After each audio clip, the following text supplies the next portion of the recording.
Hi friends, welcome to Shri Krishna blog in Kannada. So ಇವತ್ತಿನ blog ಫುಲ್ಲಾಗಿ travelling blog ಆಗಿರುತ್ತೆ.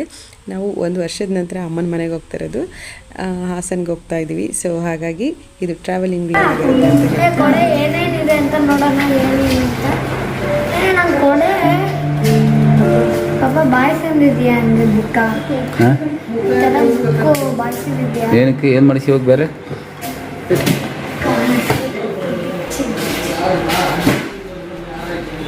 ಹೆಂಗಿದೆಯಪ್ಪ? ಚೆನ್ನಾಯ್ತಾ?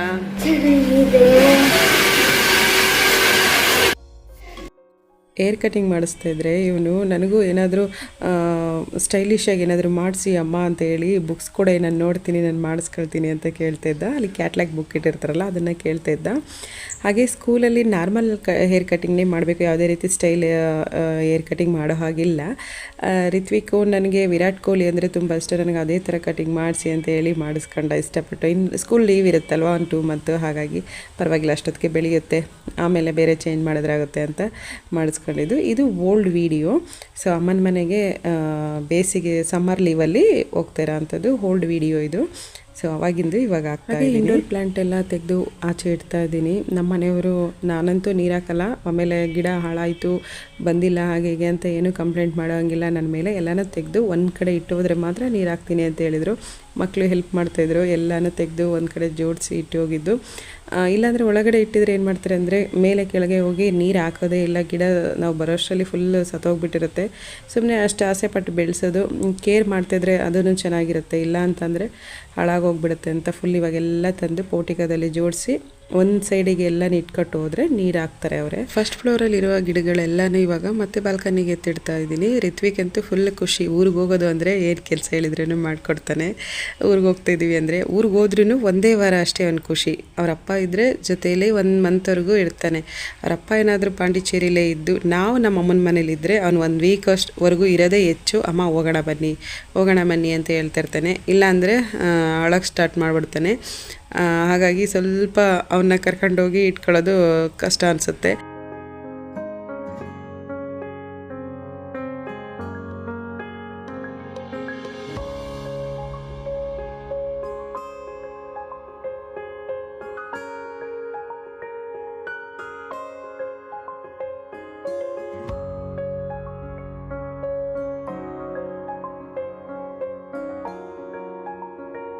ಗಿಡಗಳೆಲ್ಲನೂ ಮೇಲೆತ್ತಿಟ್ಟು ಸುಸ್ತಾಗಿದ್ದೀನಿ, ಒಂದು ಸ್ವಲ್ಪ ಹೊತ್ತು ರೆಸ್ಟ್ ಮಾಡ್ತೀನಿ ಅಂತ ಕೂತ್ಕೊಂಡಿದ್ದ. ಸರಿ ನೀನು ಇಲ್ಲೇ ಕೂತ್ಕೊಂಡು ನನ್ನ ಬಟ್ಟೆ ಪ್ಯಾಕ್ ಮಾಡಬೇಕು ಅಂತ ಹೇಳಿ ಬಂದೆ. ಅವನೇ ಆಟ ಆಡ್ಕೊಂಡು ಕೂತ್ಕೊಂಡಿದ್ದ. ಇದು ನೆಕ್ಸ್ಟ್ ಡೇ. ನಾವು ಇವತ್ತು ಹಾಸನಿಗೆ ಹೊರಟಿದ್ದೀವಿ. ನಾವು ಟ್ರೈನಿಗೆ ಬರ್ತಿರೋದು ಸುಮಾರು ಒಂದು 7-8 ವರ್ಷ ಆಯಿತು ಟ್ರೈನಿಗೆ ಬಂದು. ರಿತ್ವಿಕ್ ಹುಟ್ಟಿದ ಮೇಲೆ ನಾನು ಟ್ರೈನಿಗೆ ಬಂದೇ ಇರಲಿಲ್ಲ. ನಮ್ಮ ಜೊತೆ ನಮ್ಮ ಮನೆಯವ್ರು ಬರ್ತಾ ಇಲ್ಲ, ನಾನು ಮಕ್ಕಳು ಮಾತ್ರ ಹೋಗ್ತಾ ಇದ್ದೀವಿ. ಅವರು ರಿಸರ್ವೇಷನ್ ಮಾಡಿಸ್ಕೊಟ್ಟಿದ್ರು. ಸೊ ಹಾಗಾಗಿ ಹೋಗೋಕ್ಕೆ ಕಂಫರ್ಟಬಲ್ ಇರುತ್ತೆ, ಹೋಗ್ಬೋದು. ರಿಸರ್ವೇಷನ್ ಮಾಡಿಸಿದ್ರೆ ದೂರದ ಜರ್ನಿ ಆದ್ರೂ ಆರಾಮಾಗಿ ಹೋಗಿ. ರಿಸರ್ವೇಷನ್ ಮಾಡಿಸ್ತಾನೆ ಹೋದರೆ ತುಂಬ ಕಷ್ಟ ಆಗುತ್ತೆ. ಸೊ ಹೋಗೋಕ್ಕೆ ಆಗಲ್ಲ. ನಾವಂತೂ ತುಂಬ ವರ್ಷಗಳ ನಂತರ ಟ್ರೈನಿಗೆ ಹೋಗ್ತಾ ಇರೋದ್ರಿಂದ ಏನೋ ಒಂಥರ ನಮ್ಮ ರಿತ್ವಿಕಗಂತೂ ಫುಲ್ ಖುಷಿ. ಟ್ರೈನಲ್ಲಿ ಆಟ ಆಡ್ಬೋದು ಹಾಗೆ ಹೀಗೆ ಅಂದ್ಕೊಂಡೆಲ್ಲ ಹೇಳ್ಕೊಂಡು ಬಂದ. ಟ್ರೈನಿಗೆ ಆಯಿತು. ಹತ್ತಿದ ಮೇಲೆ ಅವ್ರ ಅಪ್ಪನ ಬಿಟ್ಟು ಹೋಗೋಕ್ಕೆ ಒಂದು ದೊಡ್ಡ ಡ್ರಾಮಾನೇ ನಡೀತು ಅಲ್ಲಿ. ಹತ್ಕೊಂಡು ಕರೆದು ಅಯ್ಯೋ ಪಾಪ ಅಂತ ಎಲ್ಲ ಹೇಳಿ ಬಿಡೋಂಗಿಲ್ಲ ಅವ್ರ ಅಪ್ಪನ ಇಟ್ಕೊಂಡು. ಇಲ್ಲ ಬರ್ತೀಯಲ್ಲ, ಹೋಗೋ, ನಿನ್ಗೆ ಹೋಗೋಕ್ಕೆ ಇಂಟ್ರೆಸ್ಟ್ ಇಲ್ಲ ಅಂದರೆ ಬಾರೋ ನನ್ನ ಜೊತೆ, ನಾನು ಹೋದಾಗ ಕರ್ಕೊಂಡು ಹೋಗ್ತೀನಿ ಅಂತ ನಮ್ಮ ಮನೆಯವ್ರು ಕರೆಯೋಕ್ಕೆ. ಆಮೇಲೆ ಸುಮ್ಮನೆ ಹಾಗೆ ಹೀಗೆ ಅಂತ ಏನೇನೋ ಆಟ ಎಲ್ಲ ತೋರಿಸಿ ಸಮಾಧಾನ ಮಾಡಿ ಈಗ ಆಟ ಆಡ್ತಿದ್ದಾನೆ.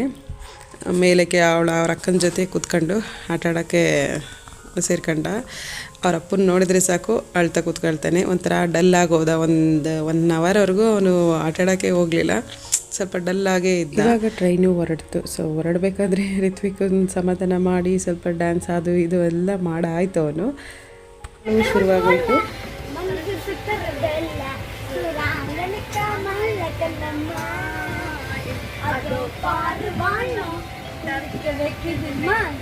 ಅವ್ರ ಅಕ್ಕನ ಜೊತೆ ಸೇರಿಕೊಂಡು ಆಟಾಡೋ ಗಮನದಲ್ಲಿ ಸೇರಿಬಿಟ್ಟ. ಇಲ್ಲಿಂದ ತಂಜಾವೂರಿಗೆ ಹೋಗಿ ತಂಜಾವೂರಿಂದ ಬ್ಯಾಂಗ್ಳೂರು ಟ್ರೈನ್ಗೆ ಹೋಗಬೇಕು ನಾವು ಇವಾಗ.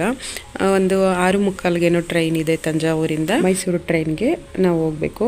ಇವಾಗ ತಂಜಾವೂರಿಗೆ ಬಂದು ವೆಯ್ಟ್ ಮಾಡ್ತಾ ಇದ್ದೀವಿ. ನಮ್ಮ ರಿತ್ವಿಕ್ ಇಲ್ಲೂ ಅಮ್ಮ ಯಾವಾಗ ಬರುತ್ತೆ ಹೋಗೋಣ, ಒಂದು ನಿಮಿಷ ನಿಲ್ಲಂಗಿಲ್ಲ, ಸುಮ್ಮನೆ ಇರೋ ಹೋಗೋಣ ಅಂದ್ರೂ ಕೇಳೋ ಹಂಗಿಲ್ಲ. ಇವಾಗ ಬರುತ್ತಾ ಇದೇ ಆಟ ಅವ್ನು ನೋಡ್ಬೋದು ನೀವು. ಒಂದು ನಿಮಿಷ ಎಲ್ಲೂ ಕೂತ್ಕೊಳ್ಳೋ ಹಂಗೆ ಇಲ್ಲ, ಫುಲ್ಲು ಆ ಕಡೆ ಈ ಕಡೆ ಅಂದ ಆ ಕಡೆ ಓಡಾಡ್ತಾನೆ. ಹಾಗೆ ನಾವು ವೀಡಿಯೋನೂ ಮಾತಾಡ್ತಾ ಕೂತ್ಕೊಂಡಿದ್ವಿ. ಟ್ರೈನ್ ಬಂದೇ ಬಿಡ್ತು. ಇವಾಗ ಈ ಟ್ರೈನ್ಗೆ ಹತ್ತಿದ್ರೆ ಇನ್ನು ಬೆಳಗ್ಗೆನೇ ಬೆಂಗಳೂರಿಗೆ ಹೋಗಿ ಇಳಿಯೋವರೆಗೂ ನಿದ್ರೆ ಮಾಡಿಕೊಂಡು ಊಟ ಮಾಡಿಕೊಂಡು ಆರಾಮಾಗಿ ಟ್ರೈನ್ ಜರ್ನಿನ ಎಂಜಾಯ್ ಮಾಡ್ಕೊಂಡಿರೋ ಅಂಥದ್ದು. ಸೊ ಇವಾಗ ಊಟ ಎಲ್ಲ ಕೊಟ್ಟು ಮಲಗೋ ಅಂತ ಅಂದರೆ ಅಮ್ಮ ಕೈ ಕುಡಿ ಹಿಂಗೆ ನನ್ನೂ ಮಲ್ಗಕ್ಕೆ ಬಿಡೋಂಗಿಲ್ಲ, ಅವನು ಮಲ್ಗಂಗಿಲ್ಲ. ಫುಲ್ ಒಂದು ನೈಟ್ ಒಂದು 3 ಗಂಟೆವರೆಗೂ ನಿದ್ರೆ ಮಾಡ್ದಂಗೆ ಭಾಳ ಕಾಟ ಕೊಟ್ಬಿಟ್ಟ ನನಗೆ. ಇಲ್ಲಿ ನೋಡಿ ಅಮ್ಮ ಅಲ್ಲಿ ನೋಡಿ ಸಾಂಗ್ ಹೇಳಿ ಹಾಗೆ ಹೀಗೆ ಅಂದ್ಕೊಂಡು ಭಾಳ ಹಿಂಸೆ ಅನ್ನಿಸ್ಬಿಡ್ತು. ಅವ್ನು ಕರ್ಕೊಂಡು ನನಗೆ ನಮ್ಮ ಅಮ್ಮನ ಮನೆಗೆ ಹೋಗೋ ಅಷ್ಟರಲ್ಲಿ ಸಾಕಾಗೋಯ್ತು ನನಗಂತೂ. ಮತ್ತೆ ಇನ್ನು ಅವ್ರ ಅಪ್ಪಂಗೆ ಫೋನ್ ಮಾಡ್ಕೊಳ್ಳೋದು, ಇಲ್ಲ ವಿಡಿಯೋ ಕಾಲ್ ಮಾಡಿ, ಸಿಗ್ನಲ್ ಸರಿ ಸಿಗಲ್ಲ ಕಣೋ, ಕೇಳಿಸ್ತಾ ಇಲ್ಲ ಸರಿಯಾಗಿ ಅಂದ್ರೂ ಬಿಡೋಂಗಿರಲಿಲ್ಲ. ಅವ್ರಿಗೂ ನಿದ್ರೆ ಮಾಡೋಕ್ಕೆ ಬಿಟ್ಟಿಲ್ಲ ಅನಿಸುತ್ತೆ. ಫೋನ್ ಮಾಡ್ಕೊಂಡು ಪಾಪ ನೋಡಿ ಪಾಪ ಮಾತಾಡಿಸಿ ಅಂತ ಇದೇ ಆಟ ಆಗೋಯ್ತು ಅವನಿಗೆ.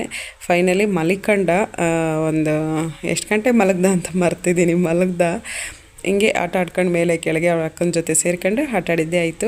ಇವಾಗ ಹಾಸನ ಬಂದಮೇಲೆ ಬೆಂಗಳೂರು ಬಂದಿದ್ದು, ಹಾಸನ ಇನ್ನೇ ಬಂದಿಲ್ಲ. ನಾವು ಇವಾಗ ಬೆಂಗಳೂರಿಂದ ಯಶವಂತಪುರ ಟ್ರೈನ್ಗೆ ಹೋಗಬೇಕು ಹಾಸನ್ಗೆ ಹೋಗೋಕ್ಕೆ. ಬೆಂಗಳೂರು ಬಂತು. ಬೆಂಗಳೂರಿಗೆ ಈ ಸಲ ಸ್ವಲ್ಪ ಲೇಟಾಗೆ ಬಂತು ಅಂತ ಅನಿಸುತ್ತೆ. ಯಾವಾಗಲೂ ಒಂದು 5:30 ಮತ್ತು ಬೆಂಗಳೂರು ಜಂಕ್ಷನ್ಗೆ ಹೋಗೋ ಅಷ್ಟರಲ್ಲಿ ಒಂದು 6 o'clock ಆಗಿರೋದು. ನಾವಿವಾಗ ಯಶವಂತಪುರ ಟ್ರೈನ್ಗೆ ಹೋಗಬೇಕು ಹಾಸನ್ಗೆ. ಸೋಲಾಪುರ ಎಕ್ಸ್ಪ್ರೆಸ್ ಇದೆಯಲ್ವ, ಸೊ ಅದಕ್ಕೆ ಹೋಗೋಣ ಅಂತ ಕರೆಕ್ಟ್ ಟೈಮ್ ಅದು ನಮಗೆ ಕರೆಕ್ಟ್ ಟೈಮ್ಗೆ ಸಿಕ್ತು. ಇವಾಗ ಹಾಸನ ಟ್ರೈನಲ್ಲಿ ಕೂತ್ಕೊಂಡಿದ್ದೀವಿ. ಹಾಗೆ ಟ್ರೈನಲ್ಲಿ ಕೂತ್ಕೊಂಡಿದ್ದಾಗ ಪಕ್ಕದ ಟ್ರೈನ್ ಇರುತ್ತಲ್ಲ, ಸೊ ಅದು ಮೂವ್ ಆಗ್ತಾಯಿದ್ರೆ ನಾವು ಕೂತ್ಕೊಂಡಿರೋ ಟ್ರೈನೇ ಮೂವ್ ಆಗ್ತಾಯಿದೆ ಅಂತ ಫೀಲ್ ಅನಿಸುತ್ತೆ. ಈ ರೀತಿ ನಿಮಗೆ ಎಲ್ಲ ಯಾರಿಗೆಲ್ಲ ಅನಿಸಿದೆ ಕಮೆಂಟಲ್ಲಿ ತಿಳಿಸಿ. ನನಗೆ ಅದೇ ರೀತಿ ಫೀಲ್ ಅನ್ನಿಸ್ತಾಯಿತ್ತು. ಟ್ರೈನ್ ನಾವು ಕೂತ್ಕೊಂಡಿದ್ರೆ ಪಕ್ಕದ ಟ್ರೈನ್ ಹೋಗ್ತಾಯಿದ್ರೆ ನಮ್ಮ ಟ್ರೈನೇ ಹೋಗ್ತಾ ಇದೆ ಅನ್ನೋ ರೀತಿಲಿ ಅನ್ನಿಸ್ತಿತ್ತು. ಹಾಗೆ ಬ್ರಷ್ ಎಲ್ಲ ಮಾಡಿ ಫೇಸ್ ವಾಶ್ ಎಲ್ಲ ಮಾಡಿ ಒಂದು ಒಳ್ಳೆ ಟೀ ತಗೊಂಡು ಕುಡಿದ್ವಿ. ಟೀ ತುಂಬ ಚೆನ್ನಾಗಿತ್ತು. ಮತ್ತು ಇನ್ನಲ್ಲಿ ಹಾಗೆ ಆಟ ಆಡ್ಕೊಂಡು ಹೋಗಬೇಕಾದ್ರೆ ಸುತ್ತಮುತ್ತ ವ್ಯೂ ನೋಡೋಕ್ಕೆ ತುಂಬ ಚೆನ್ನಾಗಿರುತ್ತೆ. ಅದರಲ್ಲೂ ನಮ್ಮೂರಿಗೆ ಹೋಗ್ತಿರೋದು ಇನ್ನೂ ಖುಷಿ ಸ್ವಲ್ಪ ಎಕ್ಸ್ಟ್ರಾ ಇರುತ್ತೆ. ಹಾಗೆ ತೆಂಗಿನ ಮರಗಳೇ ಇತ್ತು. ಜಾಸ್ತಿ ತಗೊಂಡು ತಿನ್ನೋಕ್ಕೆ ಹೋಗಲಿಲ್ಲ. ನೈಟ್ ನಾನು ಮನೆಯಿಂದನೇ ಪಾಂಡಿಚೇರಿಯಿಂದ ಹೊರಟಾಗ ಚಪಾತಿ ಮಾಡ್ಕೊಂಡು ಬಂದಿದ್ದೆ, ಅದನ್ನೇ ತಿಂದಿದ್ವಿ. ಮತ್ತು ತಿಂದು ಆಟಾಡಿ ಮಲಗಿ ಆಯಿತು. ಸ್ವಲ್ಪ ಸ್ನ್ಯಾಕ್ಸ್ ಏನಾದರೂ ತಿಂದ್ಕೊಂಡು ಇವಾಗ ರಿತ್ವಿಕ್ ಅದೇ ಮಿಕ್ಚರ್ ಹಾಕಿಸ್ಕೊಂಡು ತಿಂತಿದ್ದಾನೆ, ಸ್ನ್ಯಾಕ್ಸ್ ತಂದಿದ್ದದನ್ನ. ಹೊಟ್ಟೆ ಹಸಿವಾಯಿತು ಅಂತಿದ್ದ. ಇನ್ನೇನು ಹಾಸನ್ಗೆ ಹೋಗ್ತೀವಿ ಬೇಗನೆ, ಒಂದು 10 ಗಂಟೆ ಅಷ್ಟರಲ್ಲಿ ಹೋಗುತ್ತಲ್ವ, ಸೊ ಅಲ್ಲೇ ಅಮ್ಮನ ಮನೆಗೆ ಹೋಗಿ ತಿಂಡಿ ಮಾಡ್ಬೋದು ಅಂತ ನಾನೇನು ತೆಕ್ಕೊಡೋಕೆ ಹೋಗಲಿಲ್ಲ. ಬೇಡ ಮನೆಗೆ ಹೋಗಿನೇ ಫ್ರೆಶ್ ಸ್ನಾನ ಮಾಡ್ಕೊಂಡು ತಿಂಡಿ ತಿಂದ್ರಾಗುತ್ತೆ ಅಂತ ನಮ್ಮ ಹಾಸನ ಬಂತು. ಇವಾಗ ಹಾಸನ ಬಂದಮೇಲಂತೂ ಇನ್ನು ಫುಲ್ ಖುಷಿ ನಮಗಂತೂ. 1 ವರ್ಷ ಕಳೆದು ಹೋಗ್ತಿರೋದ್ರಿಂದ ಒಂಥರ ಫೀಲಿಂಗು. ಎಷ್ಟೊತ್ತಿಗೆ ಹೋಗ್ತೀವಿ, ಏನೇನು ಚೇಂಜ್ ಆಗಿದೆ, ಯಾವ ಥರ ಇದೆ ಊರು ಅಂತ ಹೋಗ್ಬೇಕಾದ್ರೆ ನೋಡ್ಕೊಂಡು ಹೋಗೋದೇ ಒಂದು ಖುಷಿ ಅನಿಸುತ್ತೆ. ಹಾಗೆ ನಮ್ಮ ಬಾವನ ಮಗ ಬಂದಿದ್ದ ನಮ್ಮನ್ನು ಕರ್ಕೊಂಡು ಹೋಗೋಕ್ಕೆ. ಅವ್ನು ಕರ್ಕೊಂಡೋಗಿ ನಮ್ಮ ಅಮ್ಮನ ಮನೆಗೆ ಬಿಟ್ಟು ಹಾಗೆ ಹೋಗ್ತಿರ್ಬೇಕಾದ್ರೆ ಏನೇನೆಲ್ಲ ಬದಲಾವಣೆ ಇದೆ ನಮ್ಮ ಹಾಸನಲ್ಲಿ ಅಂತ ಸುಮ್ಮನೆ ಹಾಗೆ ಒಂದು ಕಣ್ಣಾಡಿಸ್ಕೊಂಡು ನೋಡ್ಕೊಂಡು ಹೋಗೋ ಅಂಥದ್ದು. ಇನ್ನೂ ಶಾಪಿಂಗ್ ಎಲ್ಲ ಬರೋ ಅಂಥದ್ದು ಬಾಕಿ ಇರುತ್ತೆ. ಸೊ ನಾನು ಇಲ್ಲೇ ಇದ್ರೂ ಅಂದರೆ ಪಾಂಡಿಚೇರಿಲಿದ್ರೂ ಶಾಪಿಂಗ್ ಎಲ್ಲ ಮಾಡೋದು ಹಾಸನಲ್ಲೇ ಹೋಗಿ ಬಟ್ಟೆ ತಗೊಳ್ಳೋದೇ ಆಗಿರ್ಬೋದು, ಬೇರೆ ಏನೇ ಶಾಪಿಂಗ್ ಮಾಡೋದಿದ್ರೆ ನಾನು ಹಾಸನಿಗೆ ಹೋಗಿ ಜಾಸ್ತಿ ಶಾಪಿಂಗ್ ಮಾಡೋದು. ಎಲ್ಲಿ ಏನೇ ತೊಗೊಂಡ್ರೂ ನಮ್ಮ ಹಾಸನಲ್ಲಿ ತೊಗೊಂಡಂಗೆ ಆಗಲ್ಲಲ್ವ. ಇವಾಗ ಅಮ್ಮನ ಮನೆಗೆ ಬಂದು ನಮ್ಮ ಗುಂಡ ಯಾಕೋ ಡಲ್ಲಾಗಿ ಮಲಗಿದ್ದ, ರೊಟ್ಟಿ ಹಾಕ್ತಾಯಿದ್ರು ನಮ್ಮಮ್ಮ. ಹಾಗೆ ನಾವು ಬರ್ತೀವಿ ಅಂತ ಮೀನು ತಗೊಂಡಿದ್ರಂತೆ, ಊರಿಗೆ ಮೀನವ್ರು ಬರ್ತಾರೆ ತಗೊಂಡಿದ್ದೆ ಅಂತ ಹೇಳ್ತಿದ್ರು. ಮೀನು ಕಬಾಬ್ ಎಲ್ಲ ಮಾಡಿದ್ರು, ಒಳ್ಳೆ ಊಟ, ಬಿಸಿನೀರು ಸ್ನಾನ ಮಾಡಿ ಮೀನು ಸಾಂಬಾರು ತಿಂದು ಒಳ್ಳೆ ನಿದ್ರೆ ಆಯಿತು.